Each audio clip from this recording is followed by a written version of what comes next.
Hai kawan-kawan, gimana kabarnya? Semoga baik-baik saja ya. Kali ini kita akan ngebahas Edis tipu yang mengajarkan politeisme. Mari kita lihat video berikut ini.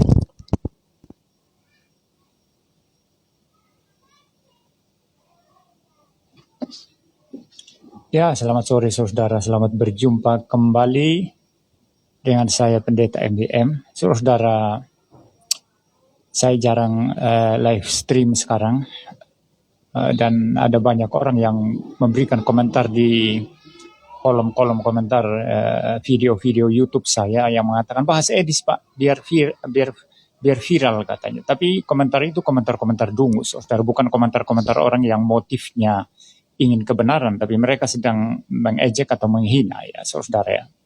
Dan saya perlu katakan kepada orang-orang dungu ini, saya tidak akan membahas Edis hanya untuk cari viewers atau apa ya.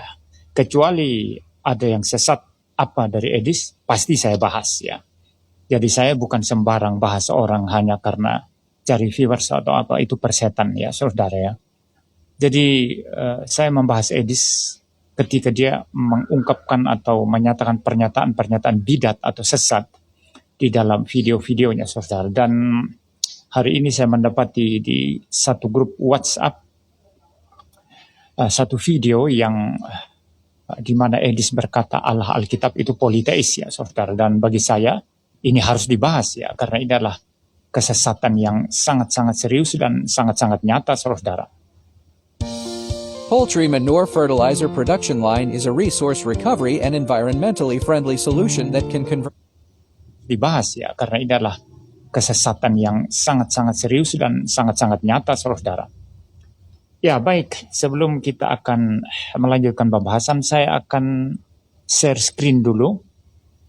Kita dengarkan bersama-sama ya, biar saudara-saudara tidak bilang kepada saya cuma ngarang ya, cuma cari-cari perkara atau apa. Saya tidak cari-cari perkara. Mari kita dengarkan secara langsung apa yang dikatakan oleh Edis ya. Sebenarnya silapnya itu cuma dikit, Bro Malikil. Kenapa Anda bisa punya paham seperti ini? Sedikit sekali silapnya itu. Silapnya itu hanya tentang pemahaman kata gitu. Jadi begini Bro Malikil, tadi Anda berkata bahwa politeis. Berarti politeis dong. Ada banyak Allah dong. Ini catat dan ini nanti bakal diviralin lagi nih. Kristen itu politeis. Nah, nanti dia viral lagi. Iya.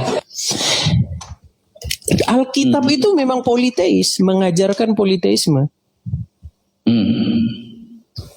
Nah, ya saudara dengar ya, dia katakan Alkitab itu mengajarkan politeisme katanya. Alkitab mengajarkan politeisme. Sudah jelas ya, kita lanjut lagi saudara. Boleh saya bicara? ya silakan. Oke, jadi gini, tentang politeis itu adalah kesimpulan ya yang menyatakan bahwa ada banyak otoritas ya yang jangkauannya cakupannya alam semesta. Itu argumentasi dari politeis. Kalau hanya berbicara pemimpin itu tidak masuk dalam klasifikasi politeis. Itu loh.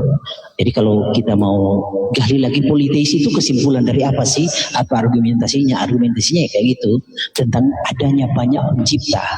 Nah itu intinya ke situ, adanya banyak pencipta itu politeis. Nah sedangkan di dalam Alkitab theos itu kosakata umum.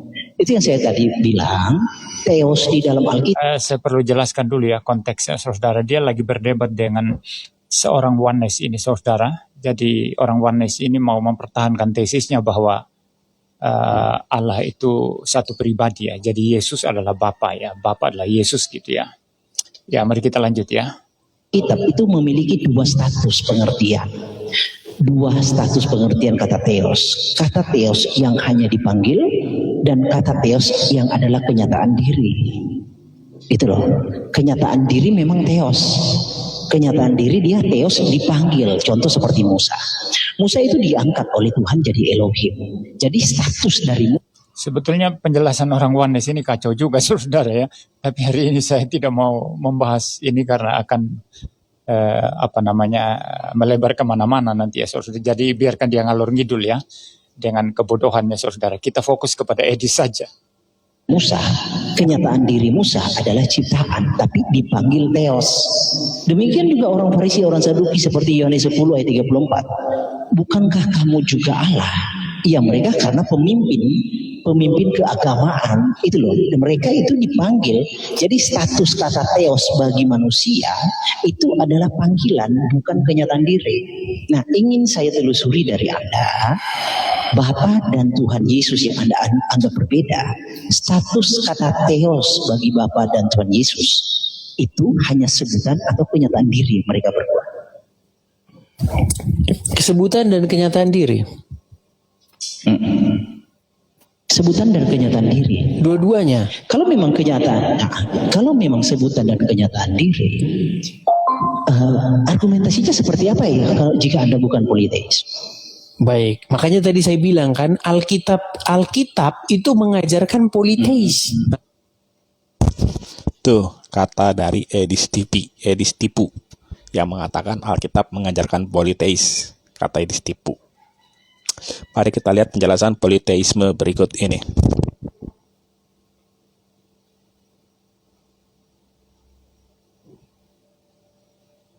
Politeisme adalah bentuk kepercayaan yang mengakui adanya lebih dari satu Tuhan atau menyembah dewa, banyak dewa. Secara harfiah berasal dari bahasa Yunani politeoi yang berarti banyak Tuhan. Lawan dari paham ini adalah monoteisme atau kepercayaan yang hanya mengakui satu Tuhan.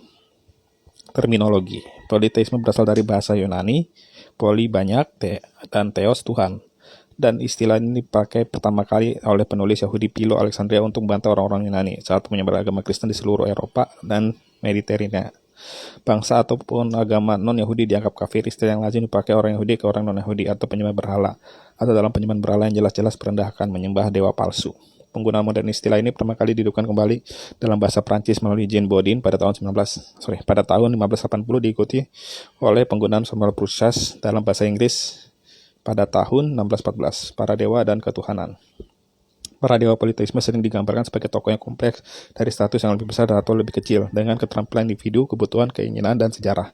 Dalam banyak hal mirip dengan manusia antropomorfik dalam kepribadian mereka, tetapi dengan tambahan masing-masing kekuatan, kemampuan, pengetahuan, atau persepsi. Politeisme tidak dapat dipisahkan dengan bersih dari kepercayaan animisme lazim di kebanyakan agama rakyat. Para dewa politeisme dalam banyak kasus urutan tertinggi dari kontinum makhluk gaib atau roh, yang mungkin termasuk nenek moyang, arwah, baik, dan lain-lain. Dalam beberapa kasus, roh ini dibagi ke dalam kelas langit atau kronik, dan keyakinan akan keberadaan semua makhluk ini tidak berarti bahwa semua disembah. Jadi politeisme itu penganut kepercayaan yang menganggap banyak Tuhan atau banyak dewa. Benarkah itu? Apakah Alkitab mengajarkan politeis? Ternyata tidak. Alkitab mengajarkan monoteis. Buktinya mana? Oke, kita buktikan berdasarkan ayat Alkitab berikut ini.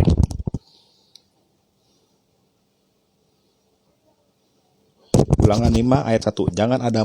Jangan ada padamu Allah lain di hadapanku. Ini adalah pernyataan dari Tuhan sendiri, jangan menyembah Allah lain. Kalau politeisme berarti ada Allah lain yang disembah selain Allah Tritunggal. Itu maksudnya.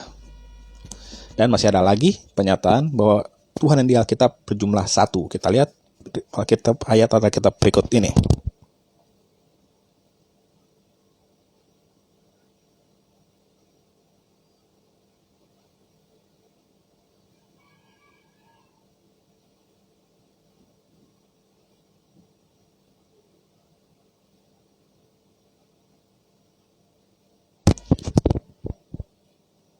Ulangan 6 ayat 1. Dengarlah hai orang Israel, Tuhan Allah kita, Tuhan itu Esa. Esa itu artinya satu. Jadi jelas, Alkitab mengajarkan monoteisme, bukan politeisme. Oke? Oke. Terus kalau emang Tuhan itu satu, Bapa, Anak, Roh Kudus itu siapa? Kan gitu pertanyaannya. Aku jawab ya. Bapa, Anak, Roh Kudus adalah Allah Tritunggal. Jumlahnya berapa? Jumlahnya satu. Jadi Alkitab mengajarkan monoteisme, bukan politeisme. Kalau emang Alkitab mengajarkan politeisme, harusnya jangan ada perintah untuk menyembah Allah lain dong. Tapi ini ada perintah untuk jangan menyembah ada Allah lain. Berarti Tuhan yang di Alkitab berjumlah satu. Satu-satunya Tuhan yaitu Allah Tritunggal. Jelas? Jelas. Jika ada pertanyaan yang ingin tanyakan, silakan kirim pertanyaan Anda di kolom komentar. Nanti kalau ada waktu saya akan jawab. Sekian jawaban dari saya. Sekian dan terima kasih.